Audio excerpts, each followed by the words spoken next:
રેખાબેન તમે શુક્રવારે 9 તારીખે નવરા છો?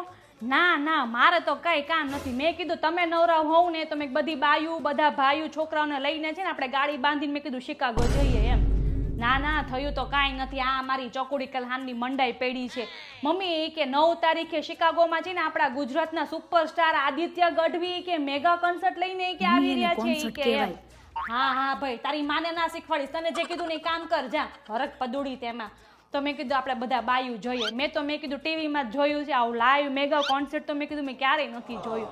અને આમે શુક્ર શનિવાર છે મેં છોકરાઓની રજા હોય ને ભાઈઓની રજા હોય તો મેં કીધું હાલો મેં કીધું આપણે બધા જઈએ અહીંયા. અને આમ જો રસ્તામાં છે ને આપણે છે ને નાસ્તો પાણી લઈ લઈશું થેપલા ઢોકા ને એવું બધું. તમે થેપલા લઈ લેજો હું ફાફડા ને જલેબી ને એવું બધું લઈ લઈશ એમ. મારા ભાઈને મનાઈ લેજો. હા હા નાનેથી લઈને મોટા સુધી છે ને મજા કરી શકે ને એ એવો તે મેગા કોન્સર્ટ લઈને આવી રહ્યા છે. હા આમાં ચકુડી બધું કીધું ને. અને આમ જો ટિકિટની તો જરાય ચિંતા કરતા જ નહીં હો. મારા ઇન્સ્ટાગ્રામમાં જઈને છે ને લિંક ઇન બાયોમાં ક્લિક કરશો ને ત્યાં લખેલું જ છે Aditya Gadhvi mega concert in Chicago. હા હોને. અને આમ જો તમારા સાસુને લેતા આવજો જરીક હો. સારું હાલું પછી હું જો મારે બીજા બધાને પછી કેવા જવાનું છે એમ.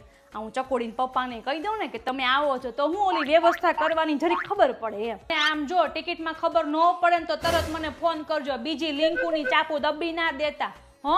અને આમ જો શુક્રવારે સવારમાં રેડી રહેવાનું છો. આ તો હું આપણે અહીંયા વહેલા પોગી જાય ને તો જગ્યામાં પછી હું આગળ મજા આવે ને એમ. અને આમ જો થેપલા લેવાનું પાછા ભૂલતા નહીં હો. હા